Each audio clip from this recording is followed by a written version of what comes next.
மக்கள் ஆவலுடன் புத்தாண்டை எதிர்பார்த்து காத்திருக்கும் நேரத்தில் மழை குறித்த அப்டேட்டினை சென்னை வானிலை ஆய்வு மையம் வெளியிட்டுள்ளது. இதுகுறித்து வானிலை மையம் வெளியிட்டுள்ள அறிவிப்பில், கேரள கடலோர பகுதிகளுக்கு அப்பால் உள்ள தென்கிழக்கு வங்கக்கடல் பகுதியின் மேல் ஒரு வளிமண்டல கீழடுக்கு சுழற்சி நிலவுகின்றது.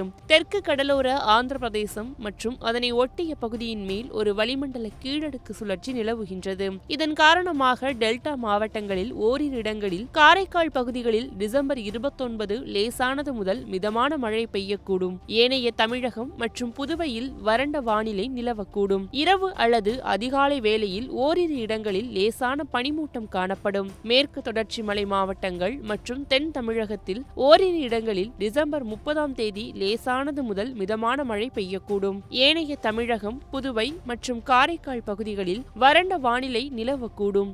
இரவு அதிகாலை வேளையில் ஓரிரு இடங்களில் லேசான பனிமூட்டம் காணப்படும். தமிழகம், புதுவை மற்றும் காரைக்கால் பகுதிகளில் ஓரிரு இடங்களில் வரும் 31ஆம் தேதி முதல் ஜனவரி 2ஆம் தேதி வரை லேசானது முதல் மிதமான மழை பெய்யக்கூடும். இரவு அல்லது அதிகாலை வேளையில் ஓரிரு இடங்களில் லேசான பனிமூட்டம் காணப்படும். தமிழகம், புதுவை மற்றும் காரைக்கால் பகுதிகளில் இன்று முதல் வரும் 31ஆம் தேதி வரை குறைந்தபட்ச வெப்பநிலையில் பொதுவான பெரிய மாற்றத்திற்கான வாய்ப்பு குறைவு.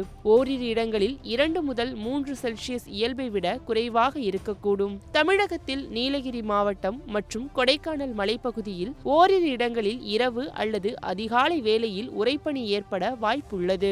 சென்னை மற்றும் புறநகர் பகுதிகளில் இன்று வானம் ஓரளவு மேகமூட்டத்துடன் காணப்படும். இரவு அல்லது அதிகாலை வேளையில் ஓரிரு இடங்களில் லேசான பனிமூட்டம் காணப்படும். அதிகபட்ச வெப்பநிலை 28 முதல் 29 செல்சியஸை ஒட்டியும், குறைந்தபட்ச வெப்பநிலை 21 முதல் 22 டிகிரி செல்சியஸை ஒட்டியும் காணப்படும். தென் தமிழக கடலோர பகுதிகள், மன்னார் வளைகுடா மற்றும் குமரிக்கடல் பகுதிகளில் சூறாவளி காற்று மணிக்கு 45 முதல் 55 கிலோமீட்டர் வேகத்திலும், இடையிடையே 65 கிலோமீட்டர் வேகத்திலும் வீசக்கூடும். ஆகையால் மீனவர்கள் இன்று இந்த பகுதிகளுக்கு செல்ல வேண்டாம், இவ்வாறு தெரிவித்துள்ளனர்.